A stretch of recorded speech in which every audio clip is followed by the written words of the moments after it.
You're listening to an Anazao Ministries podcast. Have you ever wondered about Dietrich Bonhoeffer?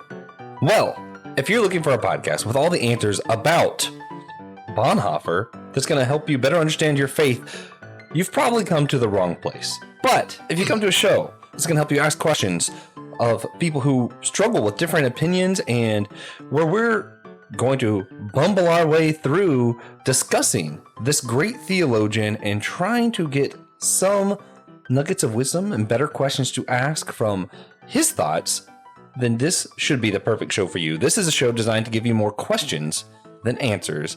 I'm Joshua Knoll. I'm just a dummy who loves God, theology, and this guy named Brandon Knight, and I hope to show my love for God and Brandon's podcast by studying and thinking deeply about topics people smarter than me, like Brandon, have been thinking about for thousands of years. Brandon's been here a long time. He just, thousands of years. Yeah. So guys, buckle up. We're going to be talking to the host of My Seminary Life about a series he did this summer on the one and only Dietrich Bonhoeffer. I got to be a part of that series temporarily. Brandon, welcome. You're the second guest this show has ever had. Oh, that's cool. Thanks for having me. I've lost track how many times we've guested on each other's stuff, but it's nice to know I'm the second guest here. Yeah. This is I feel like this is my more low maintenance podcast, Whole church, we have to have all the guests and like all the bells and whistles. This one, I'm just kind of, that's part of why I label it dummy for theology, because then I feel like I can make as many mistakes as I want, and it's just part of the brand, I need a low stakes podcast. I've been thinking about starting a second show. The problem is I just can't pick one. And neither can the Jedi that just entered the room as well. Speaking of mistakes, yes. But yeah, over the summer did a whole series on Dietrich Bonhoeffer with My Seminary Life. It was really good. I would have to say this is the first time in show history I got a lot of positive feedback. I get a lot of feedback whether I want it or not on the show. Yeah. Mainly because I just have the word seminary in the title. But this was the first time I very regularly engaged with people online in real life about just how much they are enjoying studying Dietrich Bonhoeffer through the show. So excited to be here now to do a little recap, I guess you could say, a little recap and infomercial to go back and check it out. Yeah. So I have to pause, rewind a little bit. I'm going to inform my listeners. So, we have been going through the Bible and just stopping wherever I'm like, hey, this reminds me of some theological topic. We're taking a break for the next month. Today, we're talking about Dietrich Bonhoeffer. You've probably figured that out, assuming you're not as much a dummy as me. And the next episode, I'll actually be discussing the great debates of John Stott and Martin Lloyd-Jones. So tune in again for that. We're doing a little bit of historical theology this month. Yeah. Ooh. Oh yeah. Good stuff. But a little bit for Dietrich Bonhoeffer, there was homebrewed theology, and then just random shows here and there throughout the last year where I'm like, this name keeps coming up lately. Why all of a sudden do we care so much about Dietrich Bonhoeffer, Brandon? Yeah, that was the big question that launched the series with Pastor Will, who is a Lutheran. It seemed like low-hanging fruit to have a Lutheran on to talk about a Lutheran theologian.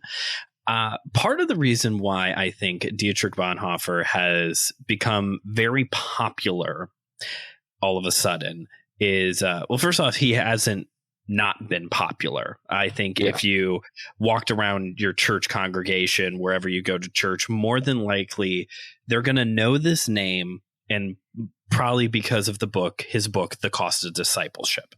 But I think it's been going around, his name's been going around and his works have been going around a lot lately because Bonhoeffer dealt with a lot of theological topics that are very significant, particularly to millennials and Gen Zers, and specifically with this topic of community, living in community, and what it means to be a disciple of Jesus. These are things that these are areas of theology that millennials and particularly Gen Zers have a higher value on than maybe previous generations have had.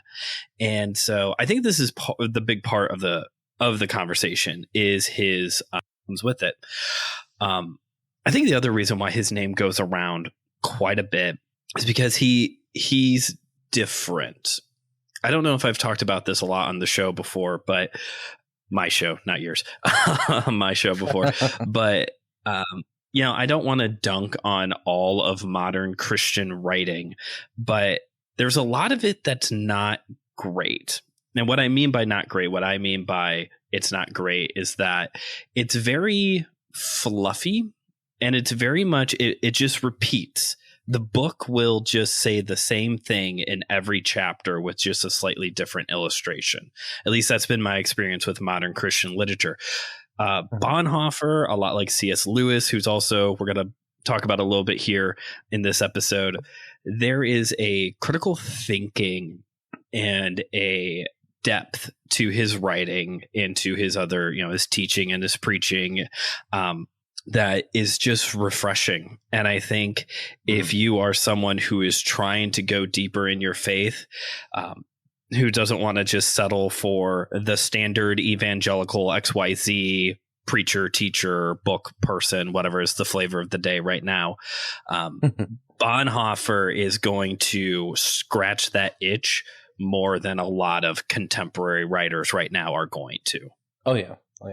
And outside of just like, even outside of his context, I feel like his theological thinking and stuff that we're discussed is really interesting.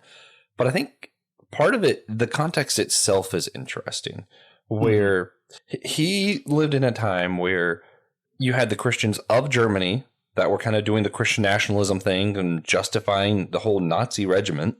And then you had Christians outside of Germany that are, these are clearly the bad guys, and we've always known this. And it's like, okay, but how do you know you wouldn't have fallen for the same trap if it were your countries? But Bonhoeffer ends up being the one who is a German Christian who is also standing against the frame. It's really, I think it's the reason I want to talk about it on this show is he may have felt like a dummy for theology, like really thinking about it. He was the odd man out. And, now we're looking back at it from this lens of the future where we realize, oh yeah, he was clearly right. But in his own time, it had to be hard to really question the status quo of theology the way that he did. Yeah, and this is particularly once Hitler takes over and the Nazi party starts enforcing their more nationalistic teaching into the churches, and German Christians just go along with it. I think another thing that resonates, this comes up with in the episode with Pastor Will as well, is that everybody, similar again to C.S. Lewis, everybody has a moment where they gravitate towards Bonhoeffer.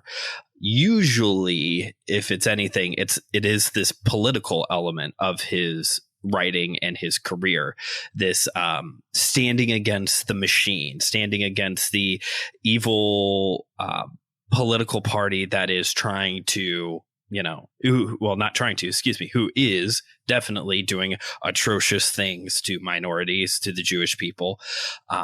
And there's oftentimes, you see this a lot in the biography by Eric Metaxas, this idolization of Bonhoeffer as this is who we are supposed to be to fight against our current political machines that we don't like either.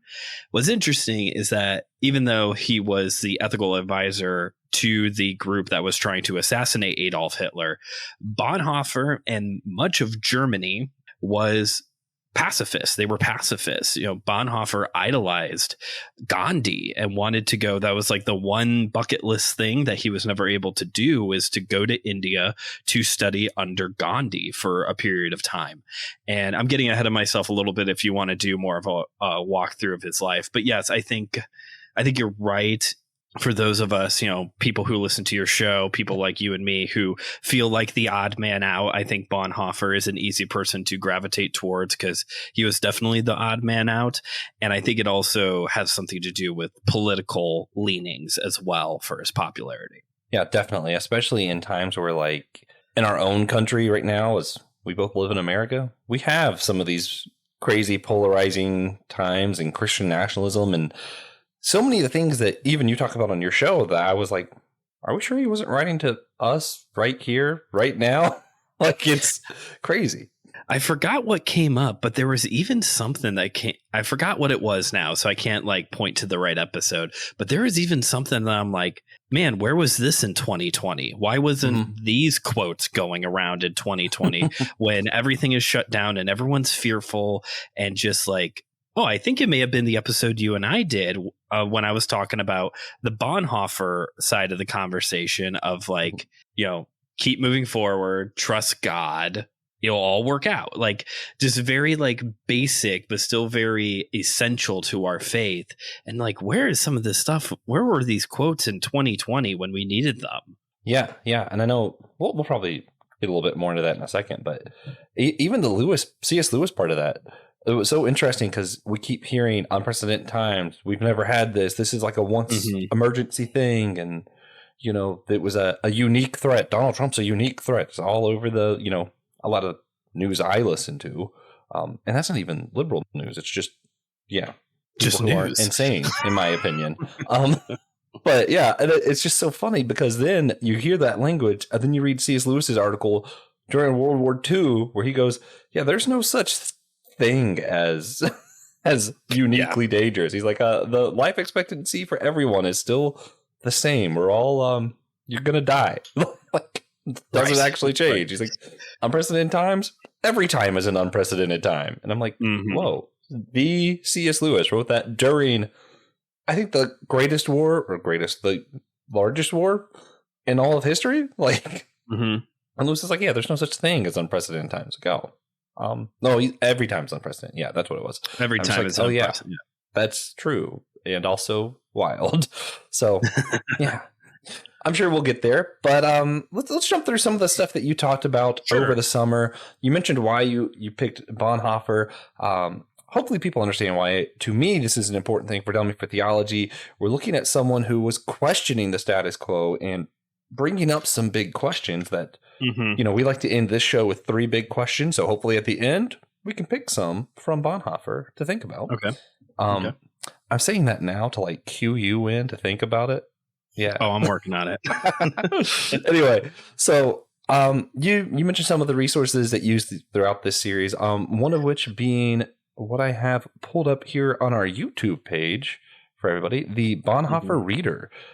What can you tell us about? Like, what did you pull from this one? And we'll just kind of break through your series as the way you did it, I guess. Sure. So this is where I pulled most of the material for the series. This is, if you're going to go out your way to buy a book, you should probably pick this one up. Actually, you should probably pick up most of Bonhoeffer's works, at least The Cost of Discipleship. Like I said, that's considered a modern classic. We weren't able to talk about that on the series this go around because it's a lot to cover. And this is I've got my copy here of the Bonhoeffer Reader. This is a thick boy. But what's nice about this book is that it is both chronological and topical. So basically how the series functioned was that we did a chronological walkthrough of Bonhoeffer's life from the start of his ministry, which was right around 1930 or so, probably a little bit before that. But right around 1930, and moved all the way to his writings when he was in prison. So right around 1944, 1945, just before his execution.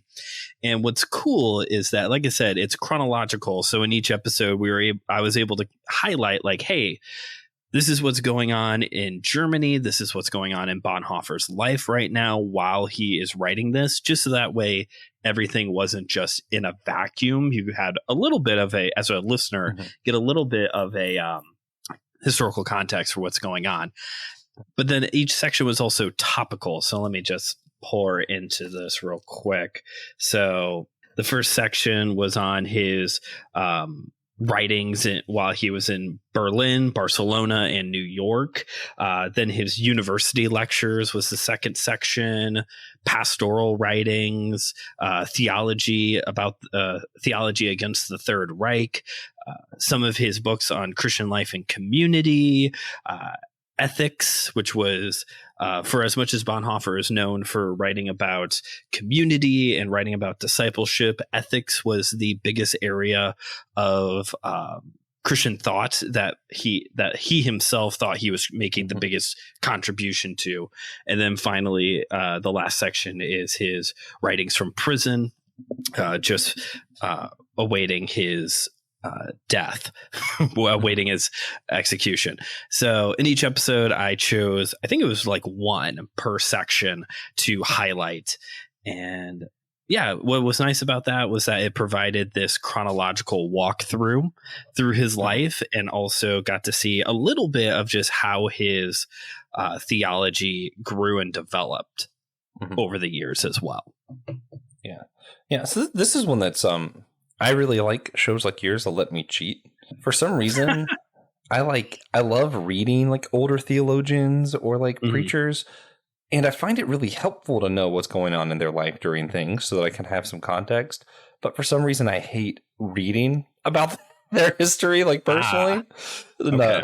Yeah, my go-to for this is like a good example, I feel like, is I think I've read almost all of Lewis's works before I read Surprised by Joy. So I had no context for his life during most of this. So I just read his Problem of Pain, Grief Observed. And I'm like, man, he really went through something. True. Yeah, I mean, I was wrong, but the context really does help. And it does. Yeah, I didn't know how Bonhoeffer died until I heard you talk about it. And I was like, that makes sense. It's like Martin Lloyd-Jones. I have a really big book of his history, but I've never read it. I've only used the Wikipedia page, and then proceeded to read. He has like a really long Sermon on the Mount sermon series that I have. That was good. That's a good one. Yeah. So you're talking about how you use this, kind of like the subjects you went through. What were the main topics you talked about on your show? Sure. I'm going to look through this a little bit just to kind of refresh my memory a bit. So the series starts out with Bonhoeffer in New York, going around teaching at different churches and assemblies, drumming up support. Support's not the right word. Drumming up sympathy for Germany. Like I said, it's 1930, so the Nazis have not taken over yet, and he is just building a case for Christians, particularly, to have a level of sympathy for the German people who are in a state of being war torn, destitute, and bearing a lot of in his way of thinking, a lot of unnecessary guilt and shame over the First World War because of the Treaty of Versailles. So we start there, just like in this very vulnerable state, actually, for Germany, for Bonhoeffer, and forcing us, even still today, to think about how we treat other people. This comes up a lot, is treatment of other people, and how this mentality of we won so we can do whatever we want and treat people however we want is not necessarily like the healthiest way to react to people. Even if we are the victors of a war or something, that there are people, and this actually comes up a little bit in the movie review that I did as well, that there are people within the war, within the context of the war, who don't like the war. There's Germans who didn't support the war, and now they're bearing the guilt of all of World War I because of the Treaty of Versailles. So that's where the series begins, talking about sympathy. Go ahead. Yeah, I was going to say, what really interestingly, I talked a lot about this recently on Systematic Ecology. We did the politics of Star Wars, going through like the whole of the Star Wars series. And it's just, it's interesting how often wars spin off or things spin off because we say the war is done, you pay for it, move on. And it's just, that's not like, we have unrealistic expectations to how to move past war, you know, because not just thinking of like, I'm going to just step on toes everywhere here. A lot of Bonhoeffer's sympathy for Germany stuff sounds like a lot of the stuff that Adolf Hitler started off with. The difference was, I feel like Bonhoeffer took that in humility and kind of stayed within his own faith and like whatever, whereas Hitler eventually built up resentment. And I think that resentment is kind of what helped Hitler become who he became. Help seems like a weird word there, doesn't it? A little bit. But yeah, but y'all know what I mean. And a lot of that's happened here in our country as well. When you were thinking of like what started off as, we beat the Confederacy, turned into the Confederacy has all this, stuff that they have to bear, all these burdens they have to bear without any help, which turned into somehow over the years it's become the rural versus the urban areas. And now we just have a really polarized country still because we're still trying to push the financial burden off onto the other guys. It's not great. Yeah. No, it's not. Again, it's interesting just how timeless his work is, and yet still very much in a very specific time period in history that is, we talked about the C.S. Lewis thing a moment ago, but still very unique. In that he is a German Lutheran Christian in Berlin during World War II. Like it doesn't get that much. It doesn't get more on the ground with your theology than that, Yeah. Well, it's what makes him and Lewis both really interesting. So he has that really unique perspective. For those who don't know, Lewis is one of the few people who could say they were involved with both world wars. So it's true. It's a very unique, like on both of their sides.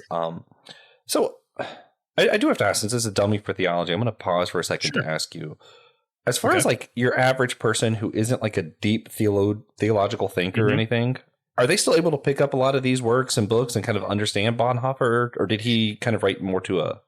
Thank you for asking the most important question, because this is part of the reason why. No, this is the most important question. Okay. It really is.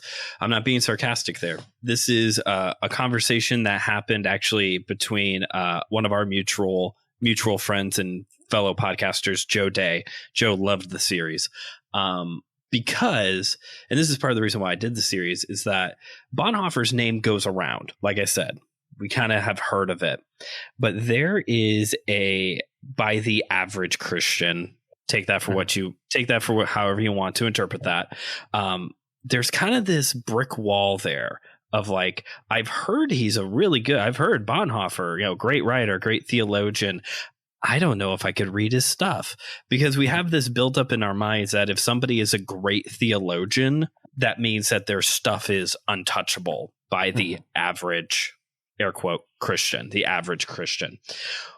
This is part of the reason why I wanted to do the series, was so that way, if you are one of those people who is like, I would really like to read Bonhoeffer, I just don't know if I can handle it, I've dumbed it down for everybody. Hopefully. For dummies? I don't mean that insultingly. Like that's the point of the whole show with my seminary life, is I'm taking these concepts that are a little bit more high level and trying to put the cookies on the bottom shelf. So that way everyone can grow from it, because I think everybody can in most cases. So, but it also was a way for me to be able to explain that actually there's a lot of Bonhoeffer stuff that is definitely written for everybody. I did a whole full book review of his book, Life Together. That was about midway through the series. Every single person listening to this podcast can go buy that book and read it. Every single person. This is, there you go. Picture of it. So that way you can kind of know. It's got a nice little tree there. There we go. This is a book about Christian community. Bonhoeffer, this is getting ahead a little bit, was the head of a legal seminary in Germany once the Nazis had taken over. And after the Gestapo shut it down, a couple books were written as inspiration from his time leading this seminary. And this was one of them. And it's 5 chapters long, I think less than 150 pages. Bonhoeffer absolutely knows how to write to his audience, how to teach to his audience. One of the episodes I did really early on, was his theology. He taught systematic theology in university prior to the rise of the Nazis. And I did a quick review of one of his lectures on the history of systematic theology. Talked a lot about preaching and the word of God, and how we need to speak the word of God when we are preaching and doing theology. Yeah, you're gonna have to read that one slowly. Also, ethics. His book, Ethics, I did a small snippet from it for the series. It took me 2 weeks to figure out four pages. And this is coming from the guy with a master's degree who has a podcast about seminary. Like, he knows his audience. So when he's writing something broadly for all Christians, by all means, I think this Bonhoeffer reader, for the most part, people could pick up and get through most of it pretty well. And there's some great little editorial notes in there as well. Each section starts with that historical context thing that I started each episode with. But yeah, when it comes to like his lectures in university on systematic theology or his book on ethics, like those are heftier pieces of literature that you might just want to work your way towards, or look for good resources out there that break it down for like you. My seminary life. I tried my best with the episode I did on like the tiniest part of the book, but I already have decided that if I do get around to doing the book Ethics, I'm probably going to have all of the experts. I'm going to have that one's going to have to be very heavily guest focused. Yeah, we'll call on Trip Fuller for that one. Exactly. Yeah. So sorry, there's a lot to unpack here. Just thinking of like how accessible some theologians are, because I feel like that's a lot of the beat that we're picking up on right now. I'm thinking like Martin Lloyd-Jones. I'm going to talk about him again next week. I feel like he was always really accessible when I read his stuff. But then like you have John Stott. No, man, like if you're going to read John Stott, know your stuff. Whereas, I feel like Lewis and Bonhoeffer both, this is another thing they probably have in common. They have some works, and like with Lewis, you could literally, and I used to do this when I was in high school, you can read his introduction or his preface, and he's just going to tell you who the book's for. And he's not joking. That's true. Believe him. Yeah. In a way, C.S. Lewis has even more range. I mean, he wrote a children's book series and a young adult sci-fi series. Like, all the way up both to of those, and then goes through the philosophical problem of pain, and then Mere Christianity is a very hefty read. I can't believe that was a radio program. Like, miracles. Like at some point, if you don't understand like some basic like college 101 science stuff, some of the parts of miracles doesn't compute. It doesn't compute. yeah. So you talked about the Bonhoeffer reader, life together. I'm trying to I'm going through the series. I know we had a lot of stuff like as far as like the historical context. At what point does he realize he's going to be the outcast? Because, he's building up sympathy in New York in the beginning of your series. At some point, obviously, it's probably before Nazis take over everything that he realizes, oh, I'm not the mainstream on this. If I could point to anything, particularly an episode that that I covered, I would probably have to say it was right around the Arian paragraph in the church. So the Arian paragraph, Hitler has now stepped into being in charge. And the Arian paragraph was this government document that was passed to eliminate's a strong word. We weren't quite there. They weren't quite there yet. To remove minorities, particularly Jewish people, from government offices. That did not include the church, but there were people who were siding with Hitler who were trying to pass a version of the Arian paragraph for the churches to remove minorities and minorities and Jewish people from clergy positions, to remove them from the congregation, and to bar them from being able to enter university or seminaries. And in the episode, I talk about Bonhoeffer. There was like a council meeting among the synods that were held in the early fall of, 39? I think that's 1939. When Hitler takes over. I'm almost 30, so that means I'm almost at that stage where I'm just like always reading history books about World War II. That's inevitable when you live in the Midwest, apparently. But so he's at like this synod giving, he's wrote a thesis, and by thesis, this is not like some several thousand word document. I think it was like 4 pages long report on why the church should not adopt the Arian paragraph, and that if his local synod started adopting the paragraph, there would be changes. He would have to make changes, not to his teaching or theology, but to how he does ministry. So I would say it's probably right there in that fall time. Like I said, I think it's like 1939.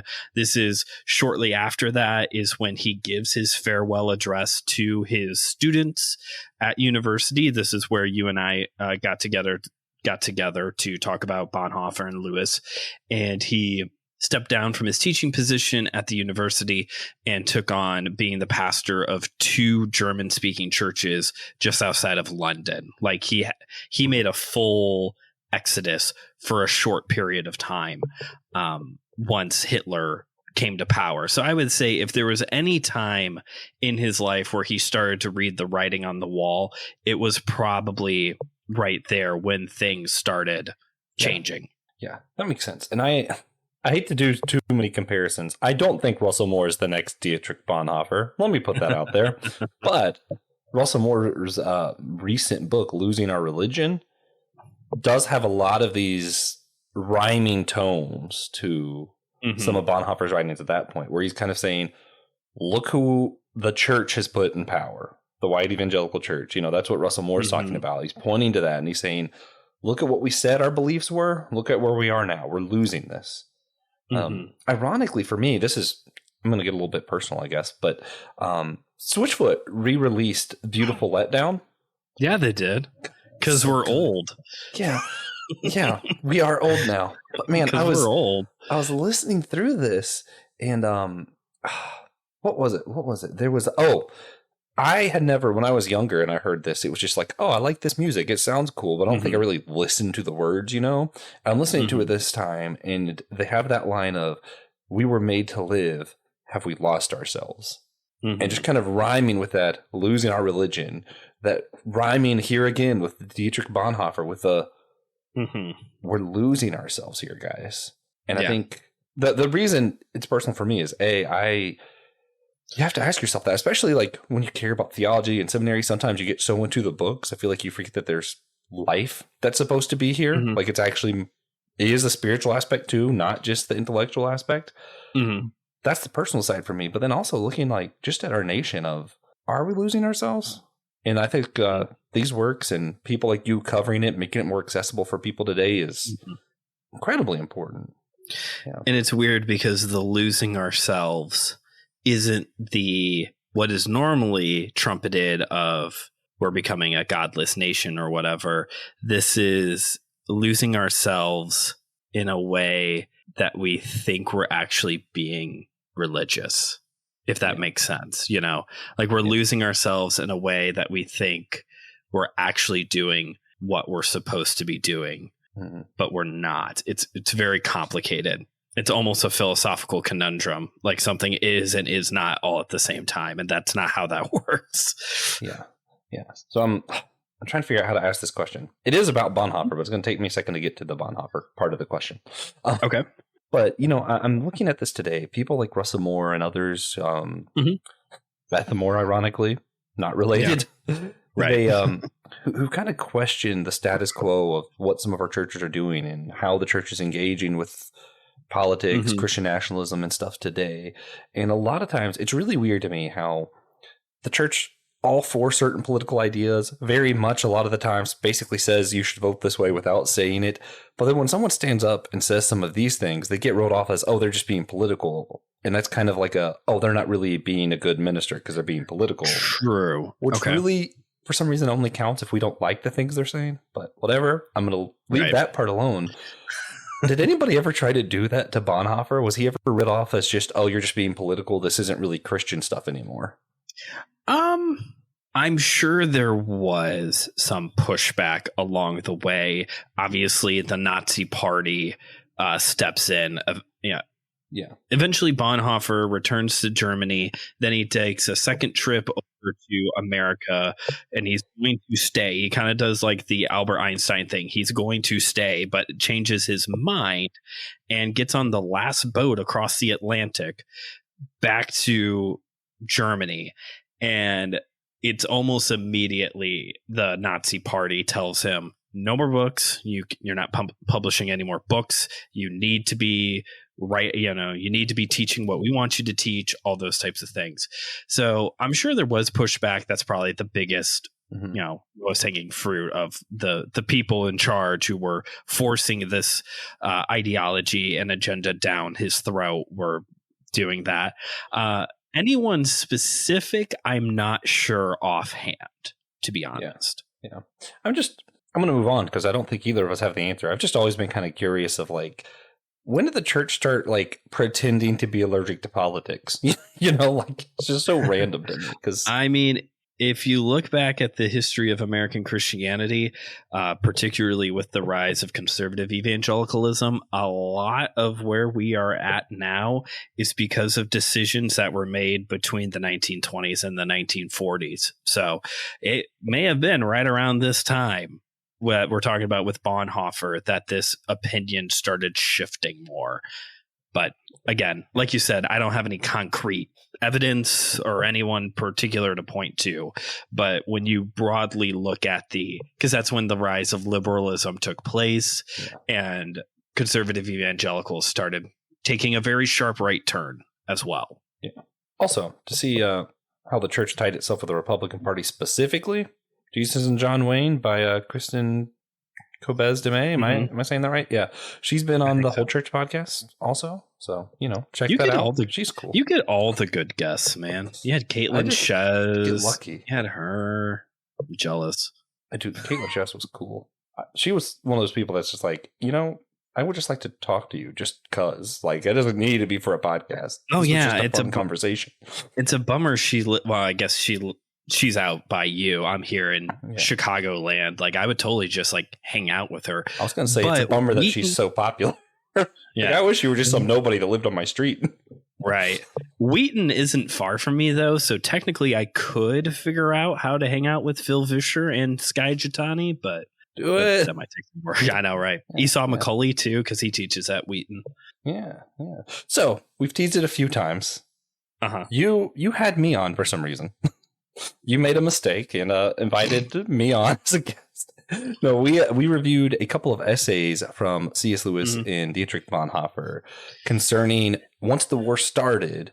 I think it was really around this question of, is there still a point in doing theology? Which is important to both of our shows, seminary life and Dummy for Theology. Is there a point in caring about theology, continuing seminaries? You want to talk about how they answer that and what made you decide to include this comparison in the series? Sure. Well, I decided to do this comparison because I knew that C.S. Lewis, I had read it already, that he has a very famous, I think it was a sermon that he taught at at Oxford College's chapel for Anglicans on learning at wartime, I believe is what it's called. And knowing that he had that, and Lewis is, as we've already established, one of the other prominent theologians of World War II, of the World War II era, and Bonhoeffer, as I'm going through the reader, had one as well of being a student during the war. I think it's titled differently. I was like, well, this seems like the most ideal scenario here. Let's take two of the heavyweights of this era and put them back to back. What was really cool, I didn't know this at all until I started doing the historical context parts, is that, like I said, Bonhoeffer is giving this final address to his students like right after the Nazis have taken over Germany. Lewis is a few years later when World War II has started. So it is bookending two different time periods. You have the Nazis have taken over, the Nazis have started World War II. So it's in a way kind of bookending each other. I wish I could find like a third person to like do the end of the war. Okay, here's this person on the end of the war, but did not find anybody. I'm sure there's got to be someone. Yes, I'm sure there's someone. And actually, there's another way that we could run it back and do another Lewis and Bonhoeffer comparison series at some point. Yes. We could talk about that more in a moment, but yeah, it was really good. It was interesting. I would say you talked a little bit about the C.S. Lewis end of things already, but Bonhoeffer as well. Both of these guys come to this place of, I know when the bombs start falling, when things start changing, it feels like your priorities should change as well. One priority you should not change is the intellectual pursuit of God. And I really wish I could have articulated that better back when we did the episode, because that was a really good summation.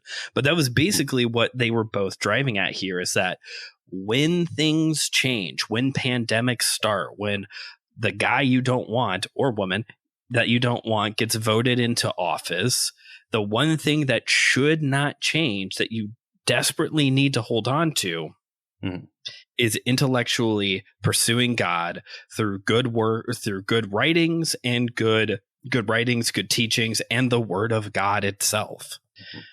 Yeah. Anything you want to add to that? Yeah, I mean, I hate to harp on it, but Lewis's every time is an unprecedented time. Mm-hmm. Something about that for me, it was like that How I Met Your Mother episode, the glass shattering moment, where you're like, oh yeah. And I'm just thinking through my whole life of 9/11. Yeah, this is unprecedented times, never happened before. And then, we have a world pandemic, unprecedented times. Trump becomes president, unprecedented times.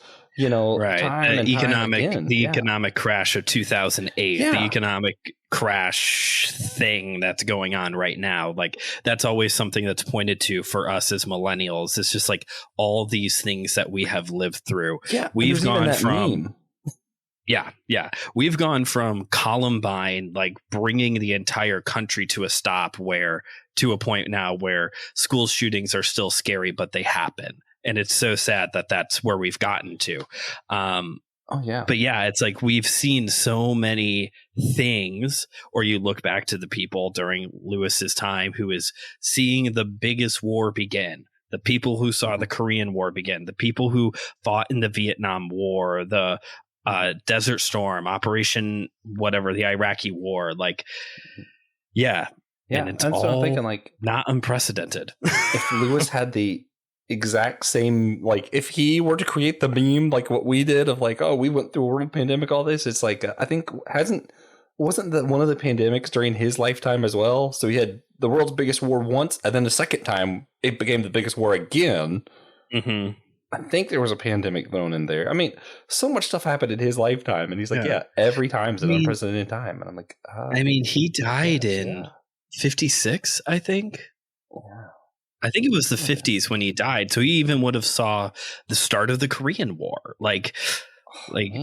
Lewis saw a lot of things. And to be able to sit back and say, there is never an unprecedented time. It's always, you always could die. Yeah. Yeah. That you could always die. Everything's always new. There's always things that are being worse. And yet this is important. And some of it, I don't think he said it directly, but the piece that I put together was from my old systematic theology professor. For those who don't know, I grew up Pentecostal. Very much like emotional, spiritual kind of worship was emphasized. When I went to a Baptist college, I'm still very much not Baptist, but my professor, Dr. Beck, he's going to have been on Whole Church by the time you guys listen to this.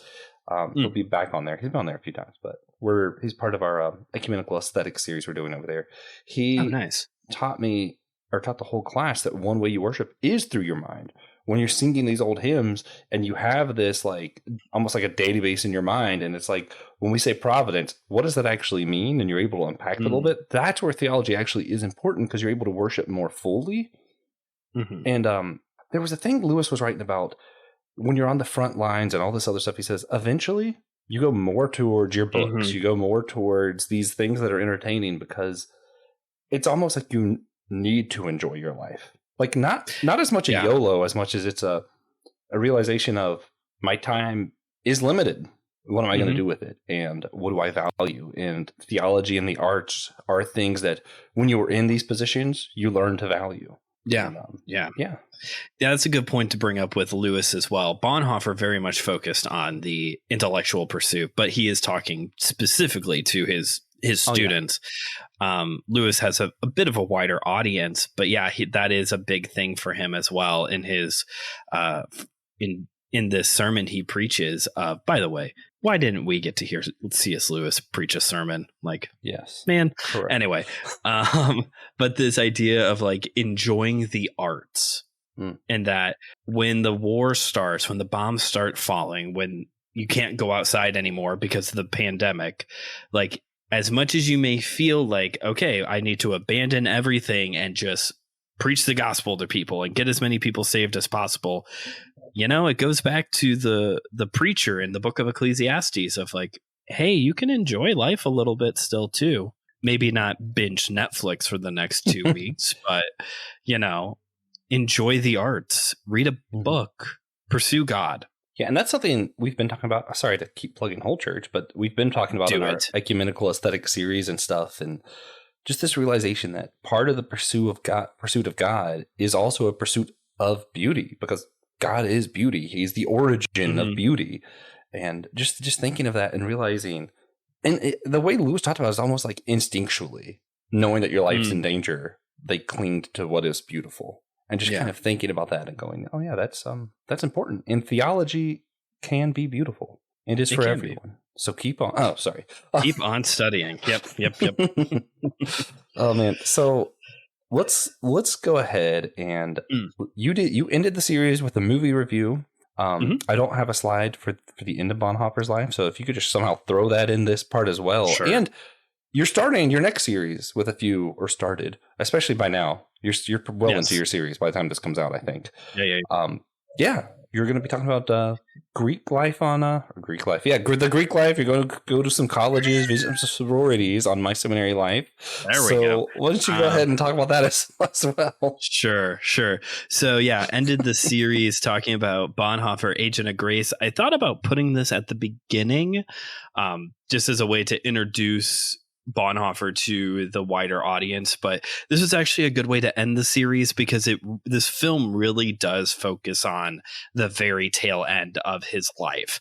And obviously, although doing a historical context talk before an episode on some of his prison writings would have covered it, this was a good way to talk about the end of his life, particularly. This movie came out in the early 2000s, and by way of low-budget Christian films from the early 2000s, it's actually worth checking out. The acting is more than bearable. It's no one's winning an Oscar, but it's a pretty good little film on the life of Dietrich Bonhoeffer, especially the end portion of it. It's available on all of those free streaming platforms. If you're one of those people who pay for PureFlix, it is on PureFlix, but it's on the Roku channel, Tubi, Pluto, Freevee, all of those free streaming platforms that, you have to watch ads, but the movie is also really short, I think it was less than an hour and a half. It may have been like 80 minutes or something. It was a pretty short movie as well. And it packs a lot in that time period. Good movie. Check it out. It was also a good way to talk about Bonhoeffer's wife, who hadn't really come up, or excuse me, Bonhoeffer's fiance. They never got married. They were never able to get married. They got engaged just before he was arrested. But this was a good way to talk about her because she has a very interesting life and a very interesting relationship with Bonhoeffer as well. And after the war, she does live after the war. She makes it through. Bonhoeffer does not. Like I said there at the beginning of this episode, he was involved with the group who was trying to assassinate Adolf Hitler. You may have remembered there was I think it's a Tom plot to try and assassinate Adolf Hitler. Yeah, Bonhoeffer was a part of that group. He wasn't like the one building the bombs. He served kind of like an ethical advisor to the group and also was a spy on Germany trying to get intel for them. Eventually arrested.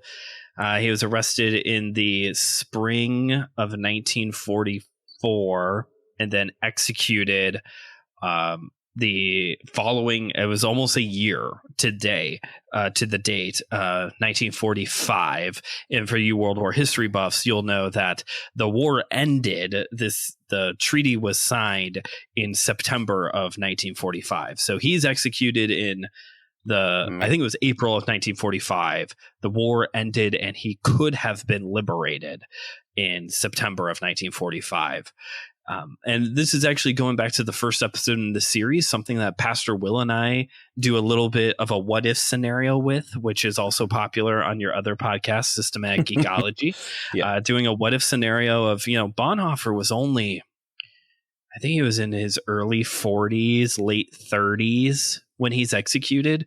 So in a world where he lives through World War II, there's a possibility that he is alive and kicking and writing and teaching and preaching all the way till the 80s, potentially. If he died of, just old age in his 80s, that would have taken us all the way to the 1980s. So we do a little bit of a what if scenario there at the beginning of like, what would have Bonhoeffer have thought of the Vietnam War, of the Reagan administration, of, the war on drugs, like all these other things? Would he have finally have gotten to go hang out with Gandhi?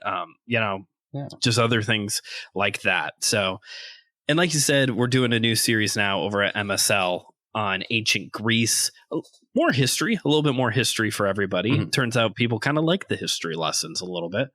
And people also really like movie reviews. This is one of my favorite new discoveries for my seminary life, is that this is, the show is presented as a fun, casual, but kind of academic style podcast, right?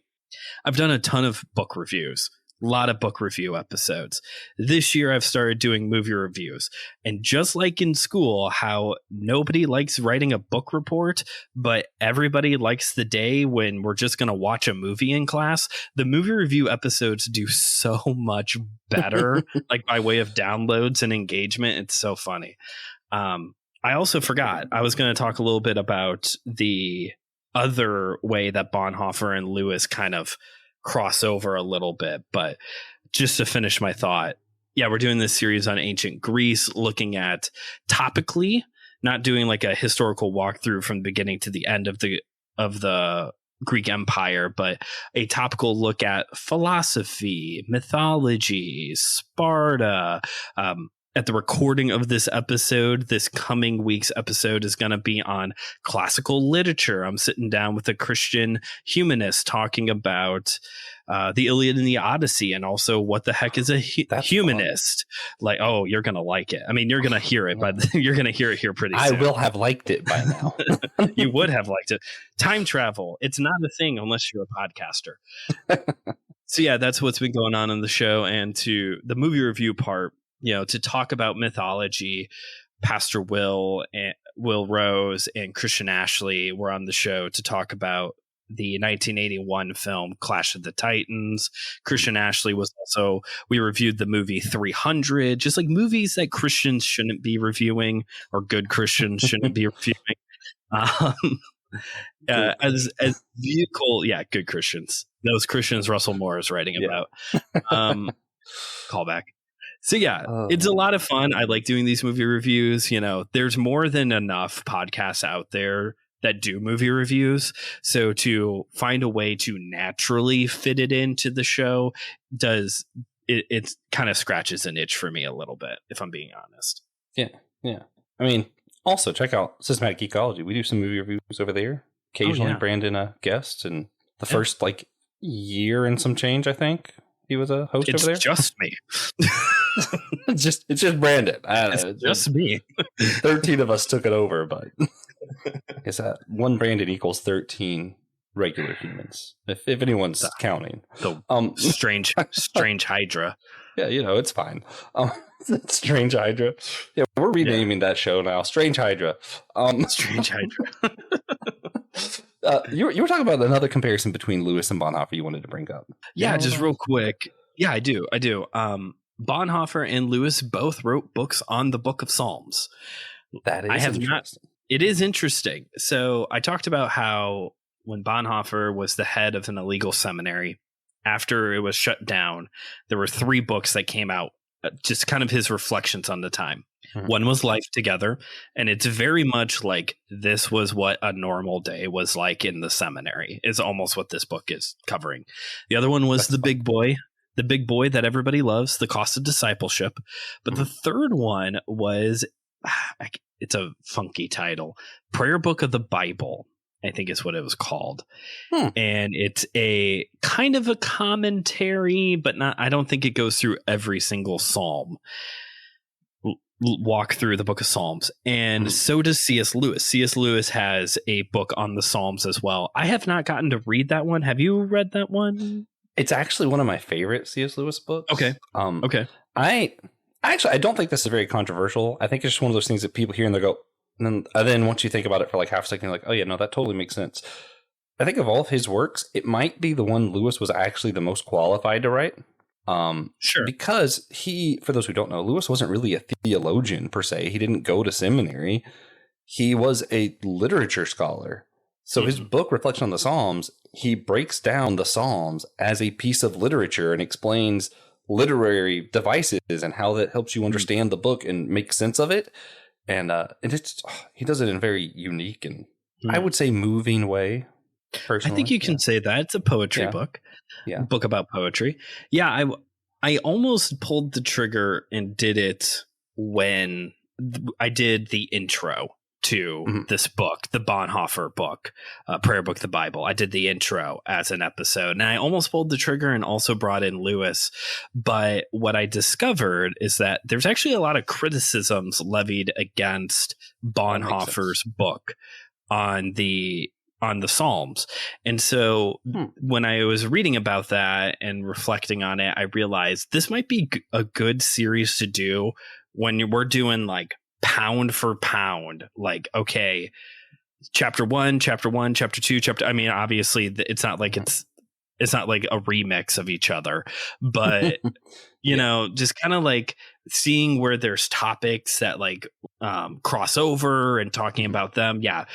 The long and short of it is, based off of the popularity of the series, there's going to be more Bonhoeffer. And actually, for you Dummy for Theology listeners only, I'm going to let you know next year there's a Bonhoeffer series scheduled for my seminary life that is going to be tied in a little bit with Advent. So more on that here at the end of the year over at My Seminary Life. But if you're looking for more Bonhoeffer and something for your Advent season as well, be looking forward to that next year. That's fun. Yeah. At some point we got to do that, the Psalms comparison. Because I do really like the reflection of the Psalms. Also, I thought of it because earlier you mentioned someone at the end of the war. We might actually be able to drag in Martin Lloyd-Jones to the conversation. I had to verify, but I remembered a story where he was preaching and heard a bomb across the street and just kept preaching.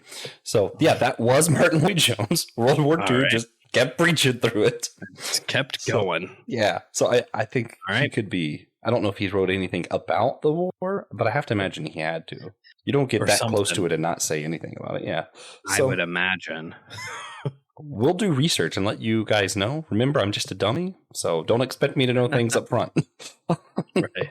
So, Brandon, I mentioned it earlier. One thing we do near the end of every episode is just 3 takeaway questions, whether it's questions that Bonhoeffer wrestled with or questions maybe he opened up to you that you want to think deeper about. What are 3 questions our listeners can think about and struggle with after the show? Sure. So I think the first one that is, the easiest question to ask yourself when you're headed into reading something by Dietrich Bonhoeffer is, what is Christian community? That this is, like I said, this is one of the big questions that he wrestles with, tries to find the answer to, and he does arrive at an answer. And a lot of that, I think you could go to, reading his book Life Together to see how he would answer that question. But honestly, like, it comes up in a lot of places throughout his writing and ministry. So what is Christian community? I would say it's the first one. The second one is a question that I am still working on. And because it's a popular quote from Bonhoeffer that comes at the end of his life from his prison writings that has some opinions, and he has this quote of, "We need to be living." I'm going to butcher the quote, so don't quote it. Perfect. But I'm paraphrasing it to the effect of, we don't living as Christians without God. It's this interesting thought that he has here near the end of his life that actually gets paired alongside Nietzsche as a part of God is dead theology, of like living as a society without God and how that's a good thing. So I don't know how you want to write that question down, because I saw you. Can we be Christians without God? That's probably the best way, concise way to put it. And that comes up in his prison writings. I think the book for that is Letters from Prison or something as basic as that. Sounds good. Yeah. Yeah. And like I said, there's a lot of information out there on it if you went looking for it. The third question would be, how much Jesus is in the Psalms? And I want you to write it that way, because this is the complaint that is brought up about his book, Prayer Book of the Bible, on his review of the Psalms, is that he is so Christological in his reading of the Old Testament, particularly, that it's almost its own form of anti-Semitism, that he reads so much of Jesus into the Psalms and has so much disregard for the actual historical context of what's going on and how what these Psalms would have meant to the original singers who were singing them on their way to Jerusalem or in the temple, that it's a form of anti-Semitism when we as Christians shove Jesus into the Old Testament in ways that he might not be there. So that's another question to wrestle with, and one that us dummies are not going to arrive at a conclusion anytime soon, I think. But interestingly, that is something that Lewis struggles with in the reflection of the Psalms. He actually brings up this idea that the psalm had an original meaning, that author had a meaning, all this stuff. And all of those meaning, that can just be true on its own. And yet, there could be a deeper meaning that the author was unaware of that could still be true. I think Bonhoeffer uses similar language as well. He references, if I'm thinking right, I think Lewis's even references where Socrates talks about the perfect man and how similar that writing is to, Isaiah's prophecy of the Messiah. And he goes, Socrates was not talking about Jesus. And yet, there are truths that I can pull from this about Jesus. True. And it's like, oh, man. So, yeah. Let's, I want to recap these questions real quick for everybody. Okay. You had, what is Christian community? It's number one, right? Am I thinking right? I think that's right. Mm-hmm. Can we be Christian without God was the second question. And how much Jesus is in the Psalms? I love the phrasing, how much Jesus is in the Psalms. So, again, what is Christian community? Can we be Christian without God? And how much Jesus is in the Psalms? Some fun ones. Hope you guys enjoy struggling with that at home. And I hope you're all just as confused as Brandon and I are, that you're inspired to study these great theologians. We talked about more than one today. Deeper on this topic going forward in your own faith journeys. Yes, true. Thank you all for joining these dummies, us dummies, on our journey to learn more about God and to love him better. We hope this has encouraged you to worship God in your own thinking. Remember, theology is for everyone, even dummies. So keep on struggling.